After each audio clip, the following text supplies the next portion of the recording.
sejak nah itu adalah sebuah perkara, suatu putusan. jadi kami mendorong kepastian hukum yang jelas, adil, ekosistem yang berpihak pada seluruh pemangku kepentingan atau stakeholder dalam ekosistem tersebut. Apa ya, merasa kok jadi kayak gini ya gitu kan.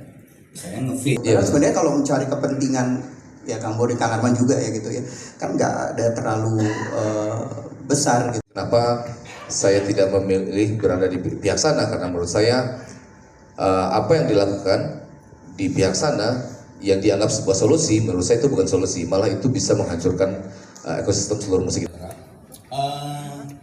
Kita berempat ini tidur cuma 3 jam. Menjudikan Mbak Bunga, ini Kang Boril. Lagu lu, Jut, coba langsung Jut. Tapi kita semua juga menyanyi.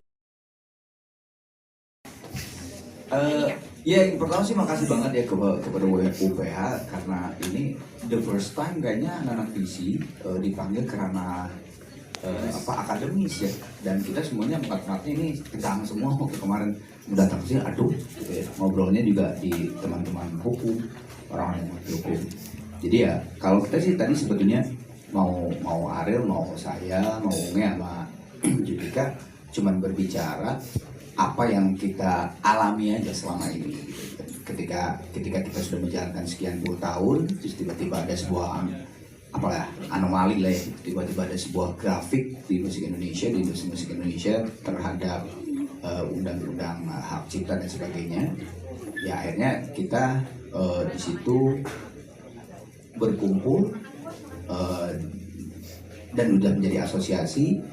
Terus akhirnya ternyata makin sini semakin serius karena bukan hanya satu kasus, makin sini semakin banyak kasusnya, dan kasusnya bukan internal tapi ini udah berbicara mengenai ekosistem keseluruhan, bukan hanya penyanyi tapi juga berhubungan dengan stakeholder yang lain kayak misalnya penyelenggara, kayak misalnya promotor, IO dan sebagainya dan sebagainya. Ya akhirnya kita mengadakan uji materi pada MK. Dan kemarin udah sidang kelima, jadi datang ke acara sini tuh mereka mengundang untuk sampai sejauh mana, terus ini apa sih? Karena seperti yang saya jalani sama Ariel ke podcast bahwa persoalan ini tuh tidak segampang dan sesederhana itu, tidak bisa dikemukakan atau tidak bisa asal aja plot gitu ya, atau nulis di media sosial dengan segampang itu, karena ini sangat rumit gitu sebetulnya gitu. Apalagi detail, betul yang bilang detail. Gini, kita para stakeholder di musik aja, kita nih sebagai penyanyi aja, ada pencipta juga kebenaran di sini. Cukup lumayan banyak belajar dan harus belajar ketika ada permasalahan ini. Nah, apalagi yang bukan di dunianya, bukan di bubble musiknya gitu, pasti akan cuman akhirnya kalau misalnya ada pernyataan yang simple padahal di belakangnya tidak sesimpel itu dikemukakan ke umum, ya akhirnya ke grabnya itu adalah ya sesimpel itu. Nah itu nggak bisa gitu. Makanya akhirnya kita ini kayaknya harus uji materi deh ke MK. Tadinya kita dari visi itu tadinya kita ketika diundang ke podcast gitu kan nggak pernah mau datang ya, udah nggak apa-apa. Tapi lama-lama narasi-narasi yang terjadi itu selain mendiskreditkan penyanyi, makin sini makin emang jadi membuat sebuah kebingungan dan kekisruhan ke yang punya kafe lah, ke yang wedding lah, ke apa dan sebagainya. Jadi bukan lagi permasalahan satu. Makanya akhirnya kayaknya real kita sama Visi harus jalan juga deh ke podcast atau ke siapapun, ke wartawan. Akhirnya berjalan. Itu sih kalau dari gue sih mungkin. Dan apa? Enggak. Oke, kalau gitu. Mobil lagi perkeluaran. Assalamualaikum warahmatullahi wabarakatuh. Ah. Iya. Oke. Lu penyanyi masa salah. Ada. Lu promo terus dari tadi tuh. Iya, yang jelas ini kesempatan yang baik ya, kita diundang dari Visi oleh rekan-rekan teman-teman dari UPH yang Fakultas Hukum yang benar-benar juga memang mendalami permasalahan ini secara hukum. Jadi kita di sini sebagai narasumber kita tukar pikiran tentang apa-apa yang sudah terjadi seperti yang sudah pernah kita juga sampaikan kalau aturan ini atau rules-nya tidak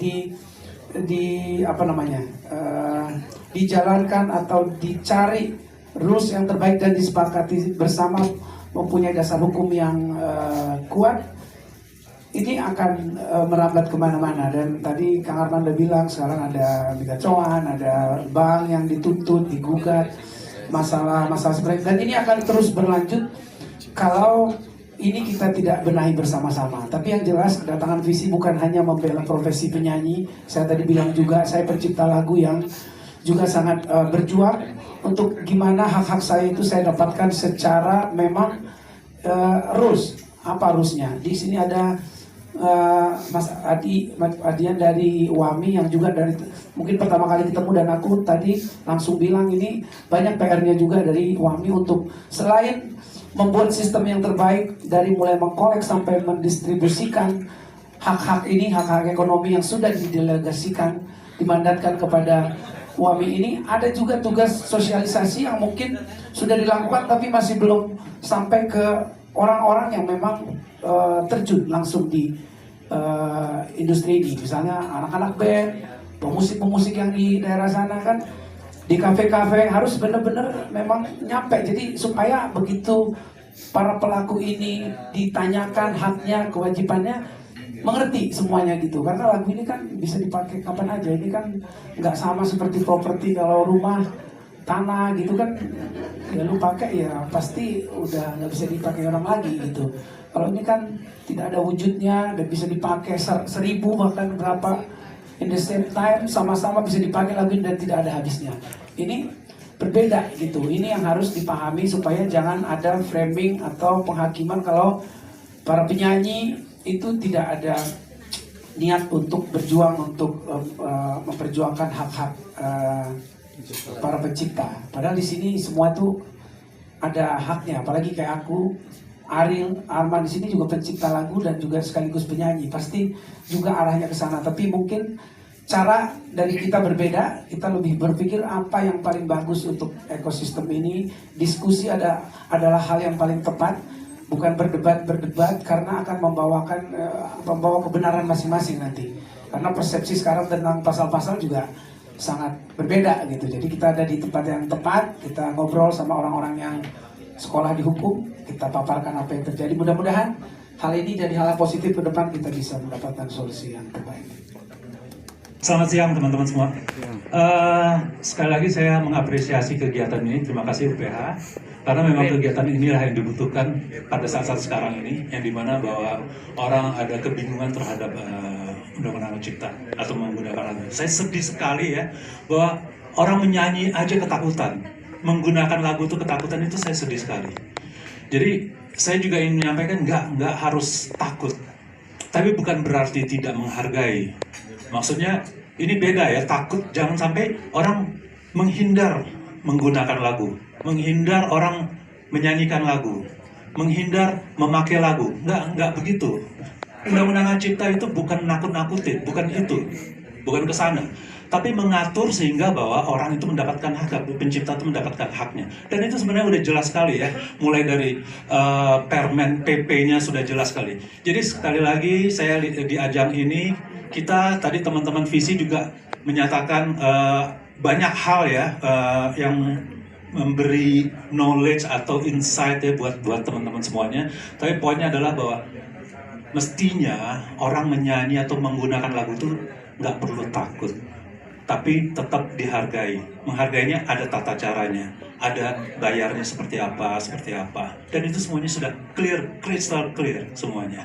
Jadi sekali lagi teman-teman semuanya ya, jangan menghindari lagu, pakai aja, nggak apa-apa, nggak boleh ada ketakutan itu menyedihkan.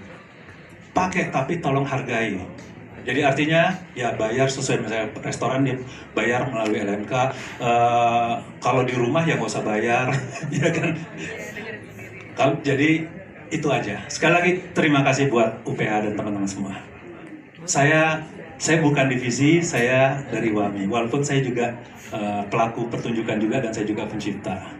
Terima kasih. Ya, tentu harapan saya dan tentu harapan kami juga ya. Kegiatan ini nggak berhenti di sini. Tentu ada outputnya. Tapi yang paling penting adalah begini. Ini kan adalah institusi pendidikan. Nah jadi itu dibutuhkan. Tadi saya ini bukan akademisi, ya kan Arman, kita ini bukan akademisi. Itu bisa diformalkan menjadi masukan-masukan yang ya artinya bisa dipandang sebagai masukan akademis, kan begitu. Ini tulisan-tulisan akademis ini yang agak kurang gitu terhadap hak cipta. Jadi saya berharap teman-teman yang sekolah dan kuliah dan interest terhadap hak cipta itu benar-benar bisa menggali dengan perspektif yang benar-benar dari segala sudut, ya kan. Jadi bukan sekedar hukumnya aja, tapi tadi didengerin, maksudnya tadi Kang Arman ngomong apa, ya kan. Kang Ariel, semua tadi, ya kan? Nah itu masukan-masukan sehingga sesuatu masukan itu nggak akan jadi kalau nggak tahu prakteknya. Oke?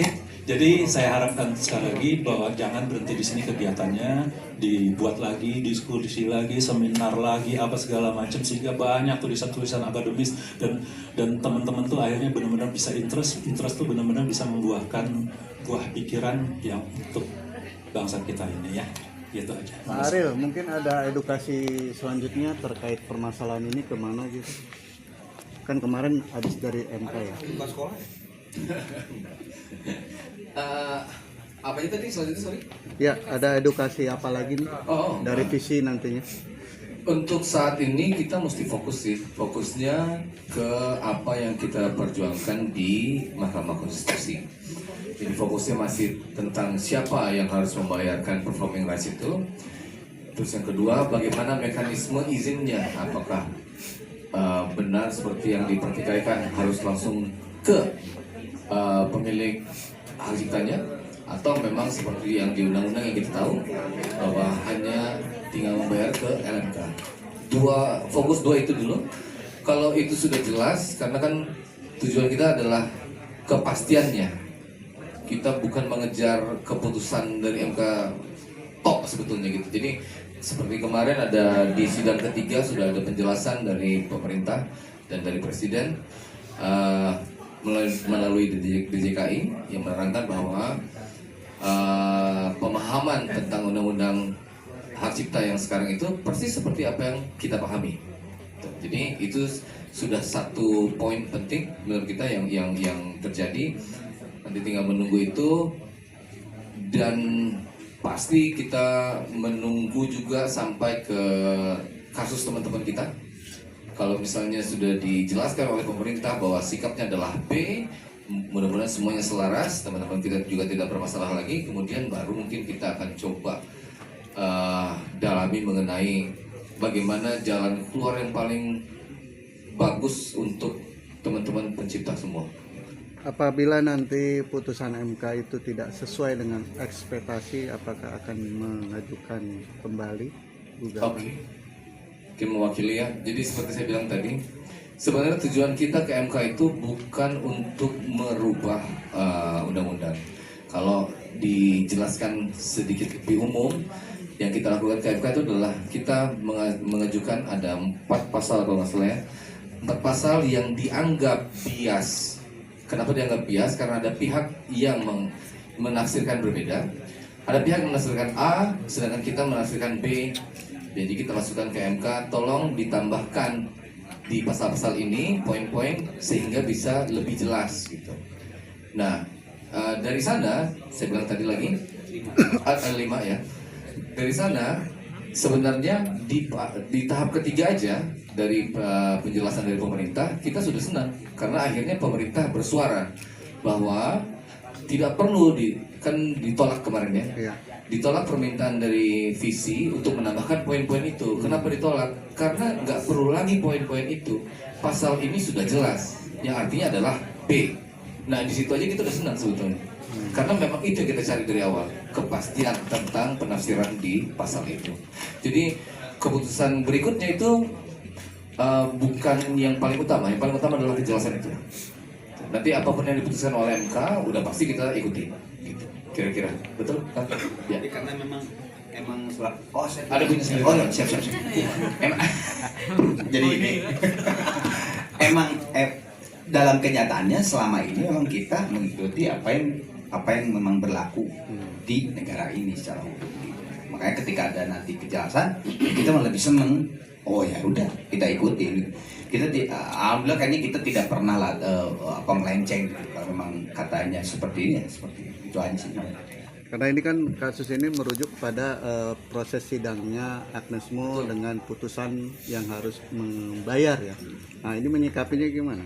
Iya betul. Jadi kan Agnes Mo itu salah satu dari kita penyanyi dan di Indonesia. Dan yang menurut kita apa yang terjadi sama Agnes itu menyisakan masalah yang memang masalah itu sudah timbul sekarang kan, Iya. Lesti dan segala macam. Jadi melalui MK inilah kita mencari kepastian. Dan mudah-mudahan setelah banyak pernyataan dan segala macam bisa jadi sumber untuk kasasinya Agnes nanti. Dan bukan hanya buat Agnes sebetulnya. Jadi takutnya juga masih banyak oknum lain yang memanfaatkan itu. Dia mudah-mudahan terpatahkan oleh proses ini. Aku boleh tambahin dikit ya. Yang kita kejar itu tuh bukan hanya yang paling sesuai atau paling bagus untuk penyanyi saja, tapi kita memang mengejar kepastian hukum untuk gimana caranya ekosistem musik di Indonesia itu bisa se-fair-fairnya buat semua stakeholder yang terlibat di situ. Jadi jangan sampai disalahartikan kayak kita cuma mau belain hak-haknya penyanyi, kita pengen penyanyi dapat enaknya, nggak peduli sama yang lain, itu nggak benar. Karena kita kejar kepastian hukum yang jelas, dan selama ini kita merasa kita sudah melakukan sesuai dengan apa yang ada, tapi kok ada penafsiran baru, makanya kita datang ke sana untuk meminta kepastian. Sebenarnya kita harus menjalankannya seperti apa, dan apapun nanti keputusannya ya seperti yang Ariel bilang tadi, kita akan ikutin.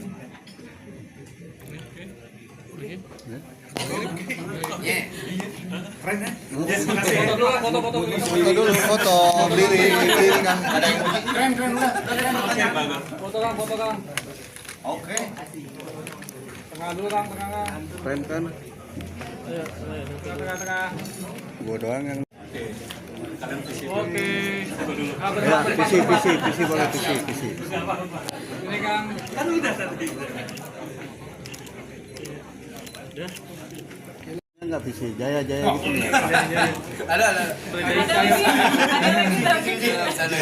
Itu minta rosa aja minta. ISI. Berarti beres? Yes. Makasih. Thank you.